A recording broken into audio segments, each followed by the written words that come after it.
Hey, welcome back. Shane here with the Nutthouse.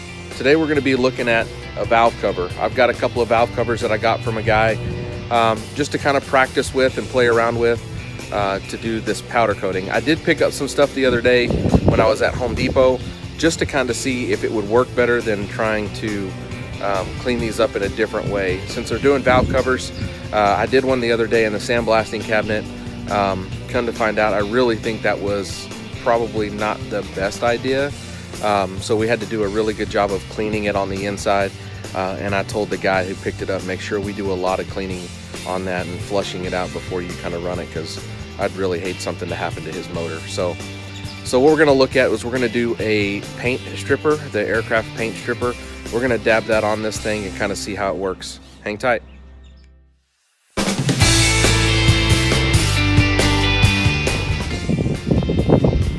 All right, so here's the setup. This is our paint booth, so you can kind of see what it looks like. Again, my Eastwood powder coating gun. Here is that paint stripper, the aircraft remover that I was telling you guys about.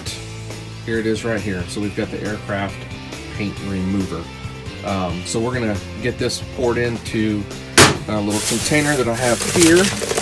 I got some of these, got a couple of brushes, and I got some wire brushes to kind of help maybe get those little stubborn areas. So let me get my lights turned on here. We'll get back in here. We'll get this valve cover thrown on here. It's gonna be one of these right here. I think more than likely I'm probably gonna try to do that yellow one just because it's one of the grosser looking ones. So we're gonna give that one a shot, get that all painted up with that stuff and see if we can get some of that paint taken off of there. Give me just a second, we'll get reset up.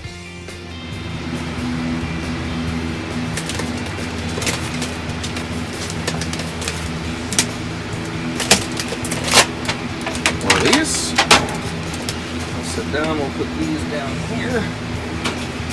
Take these other ones, put it down here.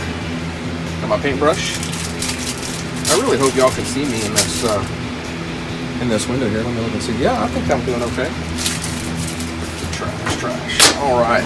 So it says shake well. Let me move this stuff out of the way. Move this up here. Oh.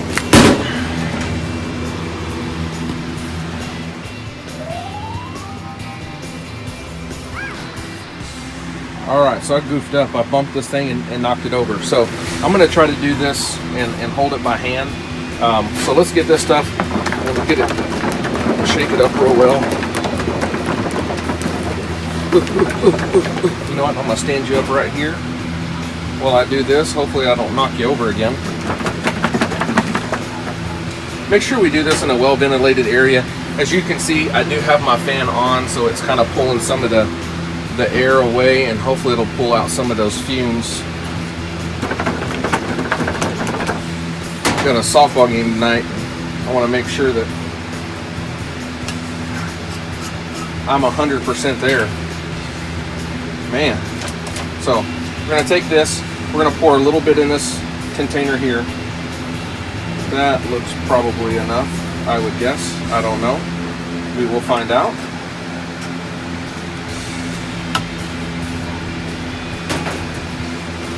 And from what I'm understanding, it's a good thing to wear gloves, which I probably should put on. Give me just a second, I'll be right back.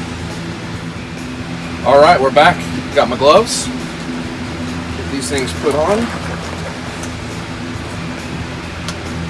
Helps if I put them on the right way. Guys, these are some gloves I picked up from Harbor Freight. They're 9 mil thick. I wish I would have known. I'd have got the next size up.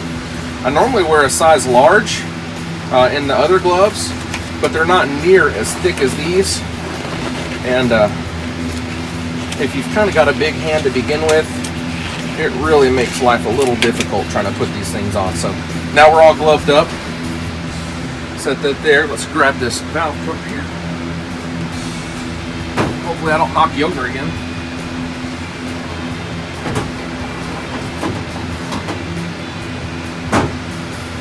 All right, here we go.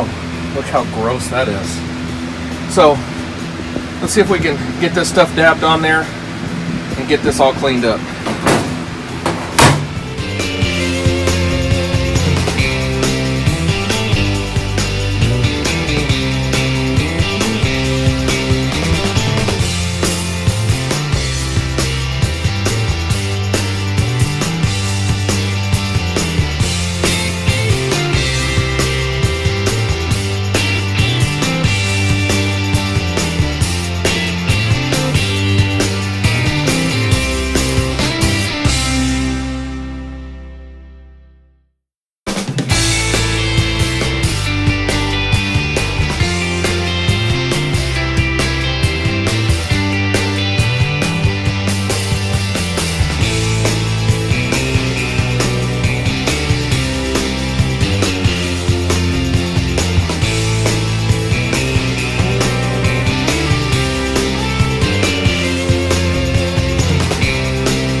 All right, guys, here we go. We're 5 minutes into the process.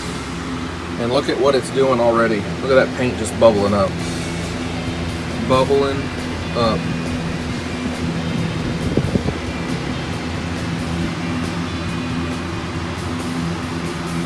Not too bad. What we'll do is, once it's been a few more minutes, what we'll do is we'll take it over. We'll put it in the yard and we'll rinse it off. This stuff is an acid, so you've got to be very careful with this. When you're using it, make sure you don't get it on your skin because it will burn. If it does come in contact, just make sure you rinse it off, because as soon as water hits it, it does neutralize it. But you want to make sure that you're not keeping it on your skin because that stuff does burn. I am wearing these gloves, and right here, it's really kind of hard to see, but it got on the glove itself. So I'm going to get the thing to focus. It got on the glove itself, and it bubbled the glove up. Very strange. But anyways, give us a few more minutes, and we'll be back. All right, guys, here we are. We're back. It's been about 10 minutes. And look at that, man. This is just a little brass brush to kind of help prevent any damage to the metal. I mean, we're going to powder coat this anyways, or you know, to get it all cleaned up. But I think I'm going to try to spray it down with some water. I've seen other people in videos spray it down. I mean, I know it's gonna neutralize it, but I don't know. Look at that's just gross. It looks like a big old booger. So I don't know if that's the factory coating, that black stuff, if that's a powder coat or what that is, because the yellow just seems to come off real easily. That black underneath, not so much. It's real rubbery like. Anyways, guys, just hang with us. We're gonna scrape on this just a little bit longer and see what we can come up with. Hopefully I'm not blocking that camera with my big old stupid head. Hang tight.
Alright guys, so here's what we've done. We have washed this thing off.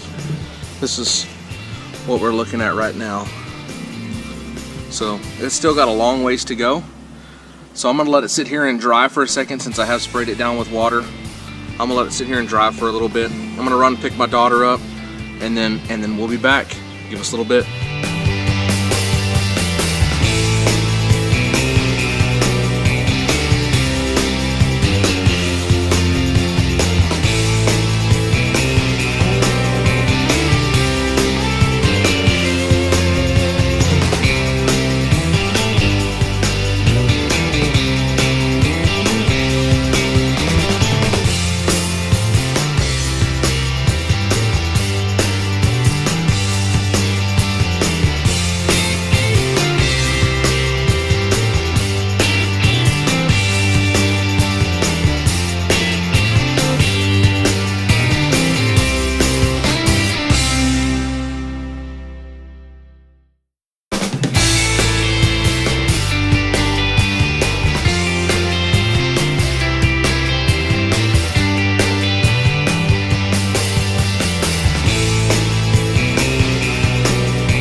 All right, so here we are. We're back. I went ahead and ended up sandblasting that valve cover anyways, even though it was something I didn't want to do. I wanted to go ahead and get that done so we can make sure that, you know, we got it nice and clean and ready for powder. So this is what it looks like. All right, so here we go. I didn't blast it really good all the way in some of these areas. I just wanted to make sure that I got some of the big parts and stuff out of it. So what we're gonna do now is we're gonna run some water through it just to make sure. I did cover up these little holes in the baffle down here just to kind of help prevent from sand getting inside and underneath the baffle, which I think I did a pretty good job of that. The rest of it we're just gonna rinse off because you can see there's sand and grossness in here. So we're gonna try to rinse this thing out for probably 5 or 10 minutes, just kind of run it through the water hose here and get it all cleaned up. Then we'll stick it in the oven. We'll bake it to outgas for about an hour at about 450 degrees, and then we'll be back and we'll be looking at throwing some powder on it. Hang tight. All right, so here we go. We just got done rinsing it off. As you can tell, it's still wet. We're just waiting on the oven to get done warming up. We're gonna put it in the oven to outgas. We're doing that at 450 degrees for an hour. That's gonna help try to get any contaminants out of the metal itself to help prevent any kind of finish issues. So kind of hang out with us for a little bit and we'll get going here shortly. All right guys, well, we're back. We just got done outgassing it. Well, I say just got done. It's been out of the oven for a little bit. So here we are. This is what it looks like right now. So here it is. Obviously still not much has changed. This is what it looks right out of the oven, or I say right out of the oven. It's been out for a few minutes, kind of cooling off, so we can kind of get a reading on it and kind of see where we're at. I mean, we're at right around 96 degrees. So what we're gonna do is we're gonna go right around 100 there. So what we're gonna do is, it's not considered hot flocking because it's not hot enough yet for that melting point of the powder to kind of start to turn to a liquid. So what we'll do is we're gonna go ahead and we're gonna get started on it. We're gonna use, now this is Eastwood's Hot Coat. When I ordered the gun, I ordered a whole kit of different styles and like starter packs. This one is called the Black Stardust. So what I'm gonna do with the Black Stardust, I am just gonna do the letters. So I'm gonna coat it and go ahead and stick it in the oven for a partial cure. And then once it's done, I'll pull it out, let it cool back down, and then I'm gonna spray it with the chrome. And before I stick it back in the oven, I'm just gonna wipe those letters off, leaving the Black Stardust there. And then we'll continue on with the process. Once that gets done with the chrome, then we'll pull it out and we're gonna use translucent purple, another Eastwood color. We're gonna use translucent purple on it.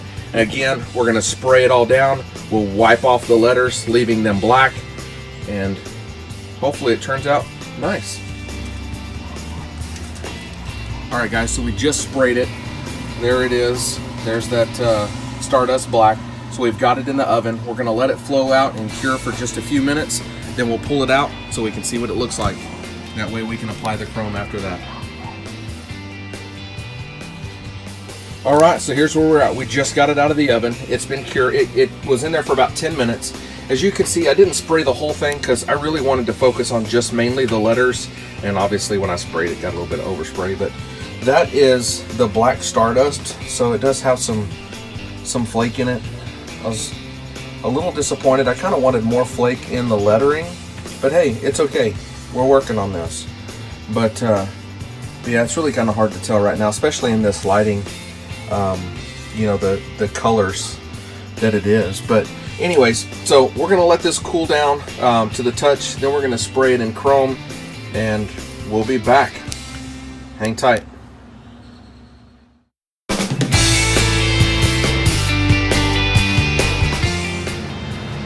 All right guys, so here we go. We just got it out of the oven.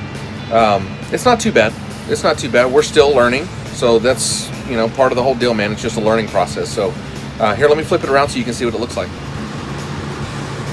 So there it is. That is Super Chrome. We sprayed on top of there. This, you can still see the black letters. You can see, this is what I'm talking about, this right here.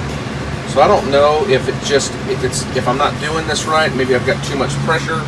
I've got a couple of black spots here and there, but we're gonna let this thing cool down. It doesn't look too bad. It's actually really nice looking, you know, the way that it's set up. But we're gonna let this cool down a little bit, and then we're gonna spray our translucent violet, is what it's called, translucent violet, on there, just to kind of see what it's gonna look like. All right, guys, hang tight. If I hadn't said it, please like, subscribe, and comment. If you have any comments, you know, any ways to help me out or anything I can do to make this better, that would be great.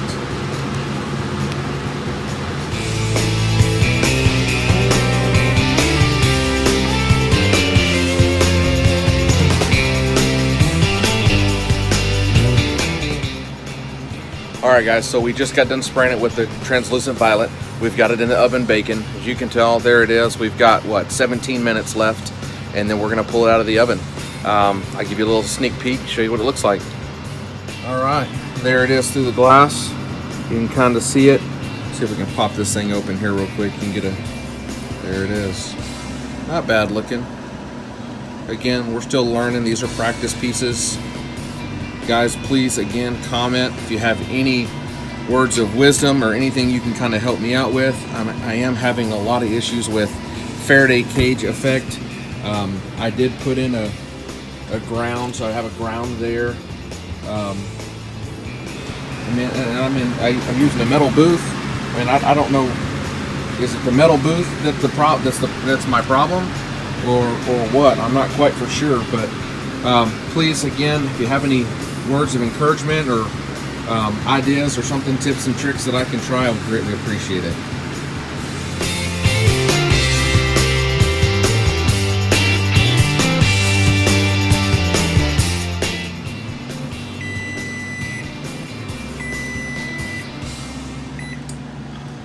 Here we go.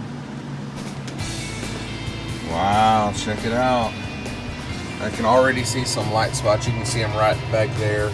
But again, guys, this is a practice piece. This isn't somebody else's piece. I bought these specifically to practice on.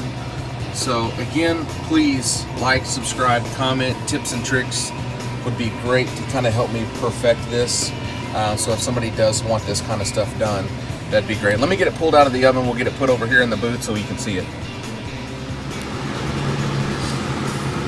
All right, so here we go. Out of the oven, on top of the booth. And you can kind of see it's not 100%. It looks foggy here.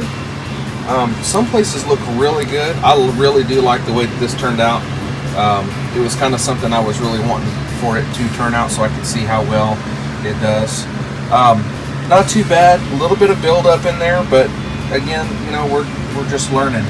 You can see how it got real dark in there, so I guess a lot of powder got in there. And stuck to those edges because I could not get it to stick here. But I'm scared I'm going to touch it. But I had, you know, a lot of places I couldn't get it to stick to. You know, this corner, it's that whole Faraday cage effect. So, I mean, I tried pressures. I've got different grounds. I really and truly, I don't know what to do. So, again, please leave a comment down below and let me know what you guys are doing, how you guys are conquering that Faraday cage effect.